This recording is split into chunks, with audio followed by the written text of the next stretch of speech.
Hello students, you are champions. Ideal gas पढ़ते पढ़ते हम पहुंच गए हैं रियल गैसेस की पढ़ाई में। तो पहली बात, आइडियल गैस होती है कि रियल गैस होती हैं?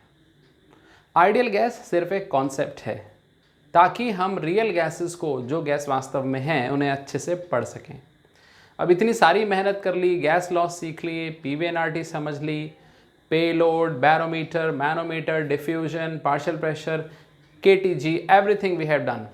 अब इतने सारे टूल्स हमारे पास इकट्ठे हो गए हैं जिससे हम उन गैसेस की पढ़ाई करते हैं जो दुनिया में होती हैं, जिन्हें हम रियल गैस यानी कि वास्तविक गैसें भी कहते हैं। तो आपके लिए 11th 12th जेई नीट के लेवल पर, इंटरमीडिएट लेवल पर रियल गैसेस की पढ़ाई 3 पार्ट में बांटी जा सकती है। सबसे पहले तो इसकी शुरुआत ये होती है कि ये आइडियल गैस की कंपैरिजन में कितनी अलग है, मतलब इसी से ही इसकी डेफिनेशन बनेगी। जैसे कि रियल गैस उसे कहेंगे जो आइडियल नहीं होती। आइडियल मतलब the gas which does not follow ideal gas equation. तो हम सबसे पहले देखेंगे कि रियल गैस को किस तरह से आइडियल गैस के मुकाबले कंपेयर किया जाए, उसकी पढ़ाई की शुरुआत हो। दूसरा टॉपिक रहेगा रियल गैस की खुद की कोई इक्वेशन बनानी पड़ेगी, जो हम वॉन डेर वाल इक्वेशन में जाएंगे आने वाले सेशंस में। और जब हमारी ये दोनों इक्वेशन तैयार हो जाएगी, हम पूरा कंपैरिजन कर लेंगे। अब सवाल उठेगा रियल गैस का असली स्वरूप। उसे ठंडा करके जब दबाएंगे तो वो लिक्विड में कन्वर्ट हो जाएगी, जिससे हम लिक्विफैक्शन के टॉपिक में अच्छी तरह से कंसिडर करेंगे कि किस तरह से उसका बिहेवियर गैस से लिक्विड में जाता है, तो ग्राफ में क्या ऊंच नीच और परिवर्तन आते हैं। So we are going to study these 3 sessions in real gas. आज हम लेंगे सिर्फ कंप्रेसिबिलिटी फैक्टर। तो जैसा कि मैंने कहा, अगर आपको गैसेस को कंपेयर करना होता है तो आपको एक ऐसी चीज़ बनानी चाहिए जो डायमेंशनलेस हो, जिसको देखते ही हम बता दें कि गैस कितनी रियल है, किस दिशा में वो रियल है, आइडियल से इधर रियल है कि उधर रियल है। तो ये बातें मैं जो कर रहा हूँ ये फाइनली हमें यहाँ ले आती हैं। Compressibility factor. सबसे पहले समझिए फैक्टर शब्द को। फैक्टर एक रेशो को कहा जाता है जो डायमेंशनलेस होता है, जिसकी कोई यूनिट नहीं रखी जाती है, राइट। और कंप्रेसिबिलिटी नाम क्यों दिया गया? तो स्टूडेंट्स, आप ये जानते हो गैस एक ऐसी स्टेट ऑफ मैटर होती है जिसका कोई शेप और वॉल्यूम नहीं होता, यानी आसानी से उसकी शेप और वॉल्यूम को बदला जा सकता है। यानी कंप्रेस हो जाना ये गैस की फितरत है। तो सवाल ये उठता है, अगर आइडियल और रियल गैस में फ़र्क है तो उनके कंप्रेस होने में भी फ़र्क होगा। यानी या तो रियल गैस आसानी से कंप्रेस हो पाएगी या रियल गैस मुश्किल से कंप्रेस हो पाएगी आइडियल की तुलना में, राइट। तो कंप्रेसिबिलिटी एक ऐसी चीज़ बन गई कि हम गैसेस को उसके आधार पर डिफरेंशिएट कर सकते हैं। इसीलिए इस फैक्टर का नाम बनाया गया कंप्रेसिबिलिटी फैक्टर। और हम बाद में देखेंगे कि कंप्रेसिबिलिटी फैक्टर कंप्रेसिबिलिटी से कैसे रिलेटेड है। स्टूडेंट को इस सेशन में एक बात बहुत ध्यान से सुननी होगी। सारी चीज़ पढ़ लेने के बाद बच्चे कंफ्यूज होते हैं कंप्रेसिबिलिटी फैक्टर और कंप्रेसिबिलिटी में। असली शब्द है कंप्रेसिबिलिटी, कि गैस कितनी आसानी से दब सकती है, लेकिन इसका नाम कंप्रेसिबिलिटी फैक्टर इसलिए रखा ताकि आप दो गैसेस को कंपेयर कर सको। तो याद रखिएगा, कंप्रेसिबिलिटी फैक्टर और कंप्रेसिबिलिटी ये दो अलग चीज़ें हैं जिसमें हम एक कनेक्शन बिठाएंगे आज। So let's pick up. एक dimensionless factor based on the properties of gases, यानी गैस की कोई भी प्रॉपर्टी। तो प्रॉपर्टी क्या होती है? गैस की प्रेशर होता है, वॉल्यूम होता है, इस पर बेस्ड कोई फैक्टर हमने बनाया। तो लीजिए बनाना शुरू करते हैं। Z is equal to P pressure of real gas divided by pressure of ideal gas. पहला तरीका, हम रियल गैस लें, हम आइडियल गैस इमेजिन करें, दोनों को सेम कंडीशंस में रखें, यानी टेम्परेचर, मोल, वॉल्यूम, और दोनों के प्रेशर में फ़र्क देख लें। तो पहला फैक्टर मिल गया, प्रेशर का रेशो। दूसरा तरीका, आप गैसेस को सेम प्रेशर पे रखो, सेम टेम्परेचर पे रखो और मोल भी सेम रखो, ताकि वॉल्यूम में और कोई फ़र्क ना नज़र आए। जो भी थोड़ा फ़र्क हो वो गैस की रियल और आइडियल होने की वजह से हो। तो we can say V molar real divide by V molar ideal. ये दूसरा तरीका हुआ। दोनों से हम पढ़ाई कर सकते हैं गैस के हिसाब से। आप दोनों को कंबाइन करके भी ले सकते हो। आप गैस को मोल तय कर दो और टेम्परेचर फिक्स कर दो, या मोल 1 ले लो, टेम्परेचर फिक्स कर दो। तो PVM का मल्टीप्लिकेशन ले लो, तो PVM real upon PVM ideal. एक तरीका और देखिए, आप ये जानते हैं वॉल्यूम डेंसिटी के इन्वर्सली प्रोपोर्शनल होता है, तो आप डेंसिटी में भी ये रेशियो ले सकते हो। यहाँ पर density of ideal upon density of real हो जाएगा। और अगर आपको कुछ भी फैक्टर समझ में नहीं आता कि इन सब में मुझे आइडियल भी लेना पड़ रहा है, तो सीधा सीधा आप अपनी आइडियल गैस इक्वेशन के हिसाब से एक रेशियो बना लो, PVM अपॉन RT। तो जैसे ही आप RT को ये लिख देंगे तो रेशियो तैयार हो जाएगा। यानी ये सारी चीज़ें कंप्रेसिबिलिटी फैक्टर के बराबर हो सकती हैं। तो बच्चों को सबसे पहले सवाल में देखना चाहिए, अगर कोई सवाल कंप्रेसिबिलिटी फैक्टर का है और कोई कैलकुलेशन या एक्सप्रेशन का है तो उसमें कौन सा फॉर्मूला वो यूज़ करवाएगा, और सारे हथियार अपने पास रखने चाहिए, तभी हम चैंपियन बन पाएंगे। ओके जी, अब Z का फ़र्क देखना। Z है डायमेंशनलेस, तो या तो ये 1 से बड़ा होने वाला है या तो 1 से छोटा होने वाला है। जब तक गैस रियल है Z की वैल्यू 1 नहीं हो सकती। 1 तो किसके लिए होगी? आइडियल के लिए। तो Z अगर 1 से ज़्यादा हुआ तो जब भी कोई वैल्यू 1 से ज़्यादा है तो 1 में कुछ प्लस हुआ, so we call it a positive deviation. Deviation मतलब 1 नहीं रहा, और 1 से ज़्यादा मतलब 1 में कुछ ऐड हुआ, so that is naturally called positive deviation.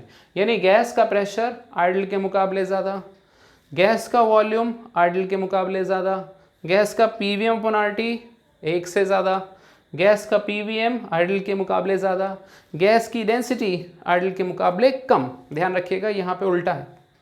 और दूसरा केस Z लेस देन 1, यानी 1 से कम, तो 1 नहीं है तो डेविएट कर रही है, और कम मतलब थोड़ा सा डिक्रीज है, माइनस है, so that is called a negative deviation.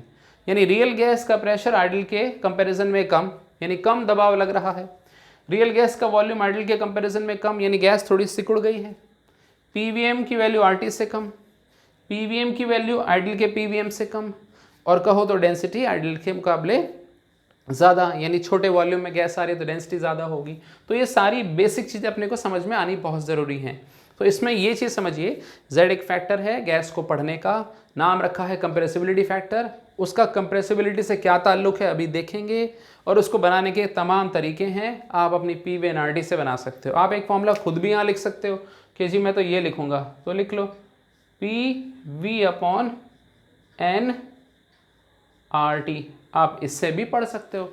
यानी क्वेश्चन में कैसा भी डेटा हो तो बच्चों आपके ऊपर फॉर्मूले की, टूल्स की कमी नहीं होनी चाहिए। बड़ा अनफॉर्चुनेट होता है बच्चे जब सवाल नहीं कर पाते क्योंकि उन्हें कोई फॉर्मूला याद नहीं है।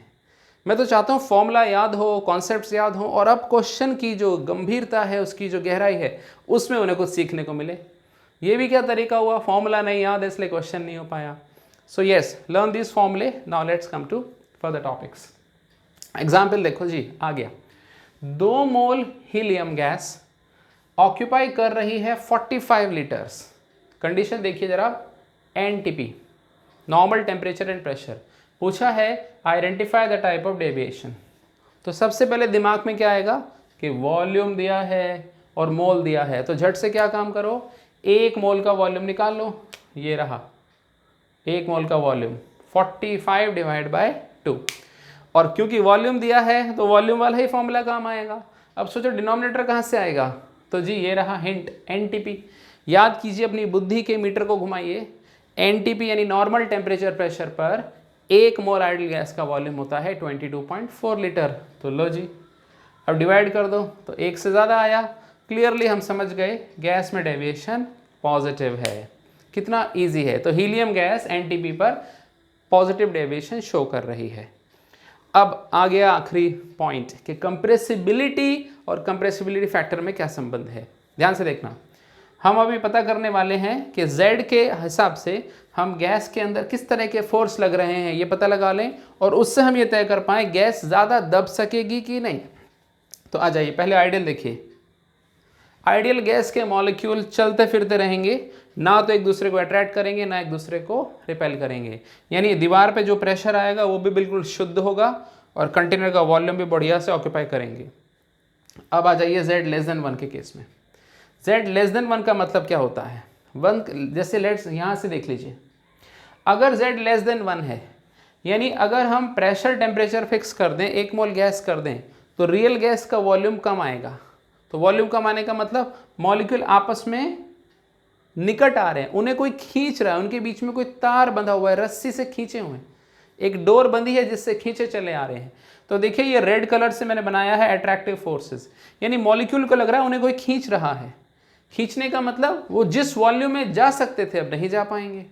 और दूसरा तरीका, जब वो दीवार पे टकराएंगे तो उनका जो मोमेंटम दीवार में जाएगा वो भी घट जाएगा। कैसे, कोई पीछे से खींच रहे हैं उनको, फोर्स। तो प्रेशर भी कम आएगा अगर वॉल्यूम फिक्स रखें तो, और प्रेशर सेम रखें तो वॉल्यूम फिक्स रहेगा। याद रखिएगा मॉलिक्यूल की दीवार पे टकराते टाइम जो पीछे खींचने की क्षमता है वो दोनों चीज़ें दिखेगी। अगर आप मॉलिक्यूल्स को सेम प्रेशर पे रख दो आइडियल और रियल, तो मॉलिक्यूल ज़्यादा वॉल्यूम में नहीं जा पाएगा, समिट के दूर हो जाएगा, पास हो जाएंगे सॉरी। और अगर आप आइडियल रियल को सेम वॉल्यूम में रख दो तो टकराते टाइम दिखेगा कि ज़्यादा टक्कर नहीं होगी। रियल गैस का मॉलिक्यूल पीछे खींच रहा है, उसको दोस्त उसे खींच रहे हैं, कहाँ जा रहे हो, वापस आ जाओ। तो ये मॉलिक्यूल जब दीवार पे कोलाइड करेगा तो ये अपना 100% प्रेशर जनरेट नहीं कर पाएगा, इसलिए प्रेशर कम आएगा। और अगर आप प्रेशर पहले से फिक्स कर दो तो ये मॉलिक्यूल इतनी दूर तक जा ही नहीं पाएगा, ये छोटे वॉल्यूम में आ जाएगा। यानी कहने का मतलब ये हुआ ऐसी गैस में अट्रैक्शन फोर्स दिख रहे हैं, डोमिनेट कर रहे हैं। और ध्यान से सुनना, अगर गैस के मॉलिक्यूल अट्रैक्ट कर रहे हैं तो अब उसे दबाना आसान है क्योंकि वो तो खुद ही पास आना चाहते हैं। सो गैस इज मोर कंप्रेसिबल। तो बच्चों याद रख लेना, कंप्रेसिबिलिटी फैक्टर जब कम है तब कंप्रेसिबिलिटी ज़्यादा है। आई रिपीट, जब Z 1 से कम है तो अट्रैक्शन फोर्स है और गैस को दबाना आसान है, तो gas is more easily compressible. So when Z is less than 1 compressibility is high. Ideal में कंप्रेसिबिलिटी तो इसकी अपनी है। अब तीसरा केस, Z मोर देन 1, बिल्कुल जो कहानी यहाँ समझाई थी उससे उल्टी कहानी। अब मॉलिक्यूल में ऐसे फोर्सेस हैं जो मॉलिक्यूल को दूर फेंक रहे हैं। तो दूर फेंक रहे हैं तो मतलब अगर आप कंटेनर का वॉल्यूम फिक्स कर दो तो मॉलिक्यूल ज़्यादा तेज़ी से टकराएंगे, तो प्रेशर ज़्यादा फील होगा, दीवार में एक तेज़ टक्कर लगेगी तो प्रेशर ज़्यादा दिखाई देगा। और अगर आप प्रेशर फिक्स कर दो तो गैस दूर तक फैलेगी जाके, तो वॉल्यूम भी ज़्यादा आएगा। यानी गैस मान लीजिए एक्सप्लोड करना चाहती है, तो इसका रीज़न क्या है? रिपल्शन। रिपल्सिव फोर्सेस उसको बाहर फेंक रहे हैं। और ध्यान से देखिए, रिपेल करने वाले गैसेस को दबाना आसान नहीं है, तो गैसेस लेस कंप्रेसिबल। तो याद रखिएगा जब Z ज़्यादा होगा आइडियल के मुकाबले तो गैस को दबाना मुश्किल होगा, so it is less compressible. समझ में आया ना? बहुत अच्छे से पढ़ लो, एक एक डाउट क्लियर कर लो। Thank you.